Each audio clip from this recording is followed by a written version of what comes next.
Hello everyone, অনেকে আমাকে creatine নিয়ে ভিডিও বানাতে বলে ক্রিয়েটিন কি সেফ কিনা। দেখেন, ক্রিয়েটিন এখন পর্যন্ত সবচেয়ে বেশি গবেষণা করা একটা সাপ্লিমেন্ট, হ্যাঁ, এবং সবচেয়ে সেফেস্ট সাপ্লিমেন্ট বলা হয়।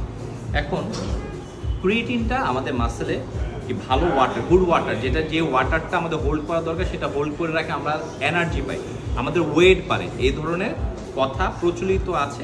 কিছুটা সত্য, আপনি ক্রিয়েটিন যখন খাবেন আপনার ওয়েট, আপনি যদি ঠিকঠাক অল ওভার ডায়েট মেনটেন করতে পারেন, আপনার 2 থেকে 3 কেজি ওয়েট বাড়বে। আপনার মাসেলে ওয়াটার হোল্ড করে ক্রিয়েটিন, যেটা নেসেসারি, যেটা প্রয়োজনীয় সেটা।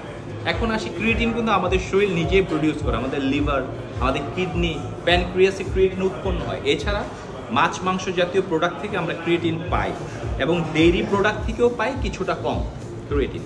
এখন ক্রিয়েটিন নিয়ে প্রথম যে গবেষণা হয় 1832 সালের দিকে, মার্কেল ইউগেন নামে একজন গবেষক বিফ থেকে ক্রিয়েটিন প্রথম আবিষ্কার করে, ক্রিয়েটিন রিলেটেড একটা সাবস্টেন্স পায়। তারপর আস্তে আস্তে গবেষণা করে যখন ক্রিয়েটিন তারা হিউজ অ্যামাউন্টে উৎপন্ন করতে যায়, দেখা যায় 25 কেজির আশেপাশে বিফ থেকে 25 থেকে 30 গ্রাম ক্রিয়েটিন পাচ্ছে, যেটার কস্টিং অনেক বেশি। তখন আস্তে আস্তে গবেষণাগারে কিভাবে এটা উৎপন্ন করা যায় সেই চেষ্টা করতে থাকে। তারপরে যেটা হয়, সেখান থেকেই সবচেয়ে বেশি যে ক্রিয়েটিনটা জনপ্রিয় হয় 1992 সালে বার্সেলোনা অলিম্পিকে অ্যাথলেটরা ক্রিয়েটিন ইউজ করে ভালো রেজাল্ট পায়। তখন থেকে এটার পেছনে যে ক্রিয়েটিন কিভাবে আবিষ্কার করা যায়, EAS কোম্পানি নামে একটা কোম্পানি প্রথম ফসফোজেন নামে একটা ক্রিয়েটিন আবিষ্কার করে, ফসফোজেন নাম থাকে এটা। এখন আরেকটা বিষয়, আবিষ্কার করার পরে অনেকেই তো ক্রিয়েটিনের ভালো রেজাল্ট পেতে থাকে, এবং ধীরে ধীরে কিন্তু ওয়ার্ল্ড ওয়াইড ক্রিয়েটিন জনপ্রিয় হওয়া শুরু করে। আমাদের বডিতে 95 যে ক্রিয়েটিন আমাদের স্টোর হয়, 95% ক্রিয়েটিনের মধ্যে 95% ক্রিয়েটিনই কিন্তু আমাদের মাসেলে স্টোর হয়, কিছু আমাদের স্কেলেটনে স্টোর হয়, আমাদের ব্রেনে স্টোর হয়। এর মধ্যে 2/3 ক্রিয়েটিন ফসফোজেন বা ফসফেট আকারে জমা হয়, হ্যাঁ, আর বাকি সব কিছু হলো ফ্রি ক্রিয়েটিন। অল ওভার মিলে একটা ক্রিয়েটিন পুল উৎপন্ন হয়। এবং আমি যদি বলি এই ক্রিয়েটিন পুল একটা 70 কেজি ওয়েটের মানুষের সারা বডিতে মাসেলের মধ্যে 95% ক্রিয়েটিনই তো মাসেলের মধ্যে ধরেন 120 গ্রামের আশেপাশে ক্রিয়েটিন থাকে, আর আপনার মাসেল মাস যত বাড়বে ক্রিয়েটিন তত বেশি জমা হবে, 170 গ্রামের আশেপাশে ক্রিয়েটিন জমা হতে পারে। এখন আরেকটা বিষয়, আমরা ফুড থেকে যে ক্রিয়েটিন পাই, আমরা কেন সাপ্লিমেন্ট আকারে ক্রিয়েটিন খাবো?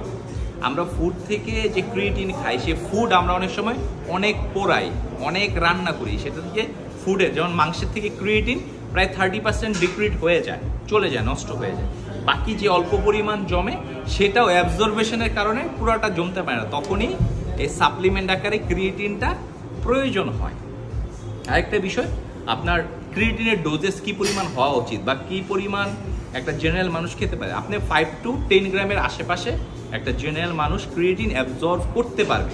এর বেশি খেলে শরীরে অ্যাজ ইউজুয়াল প্রসেস অনুযায়ী সেগুলো বের করে দেবে, মানে নষ্ট হয়ে যাবে। তো এই হলো মোটামুটি ক্রিয়েটিন নিয়ে আমার জানাশোনা। এই আরও বাকি ক্রিয়েটিন নিয়ে আরও একদম ডেপথ যে পড়াশোনা, সেগুলো আমরা স্টাডিজ করছি, আমাদের পড়াশোনাতে আছে, আমার কোর্সে আছে। তো আমি আস্তে আস্তে আপনাদেরকে জানানোর ট্রাই করবো। তো আপনারা ধীরে ধীরে ক্রিয়েটিন যখনই খাবেন না কেন পানিটা খান ঠিকঠাক। ক্রিয়েটিন যেহেতু মাসেল স্টোর হয় এবং ক্রিয়েটিনটা ওয়াটার স্টোর করে, আপনার পানিটা ঠিকঠাক রাখতে হবে কিডনিকে ফিল্টারের সহায়তা করার জন্য। অবশ্যই পানি 2 থেকে 2.5 লিটার 3 লিটার পানি খাবেন। ক্রিয়েটিন যে কোনো সময় খাওয়া যায়, ব্যায়ামের আগে, ব্যায়ামের পরে, আপনি দুপুরে লাঞ্চ করলেন, লাঞ্চের পরে 5 গ্রামের আশেপাশে ক্রিয়েটিন আপনি নিতেই পারেন। তবে ক্রিয়েটিন মনোহাইড্রেট, যেটা অরিজিনাল ক্রিয়েটিন, ভালো ক্রিয়েটিন খুব সহজে জমে যায় না, এটা মনে রাখবেন। ভালো থাকবেন, সুস্থ থাকবেন, টাটা, টেক কেয়ার।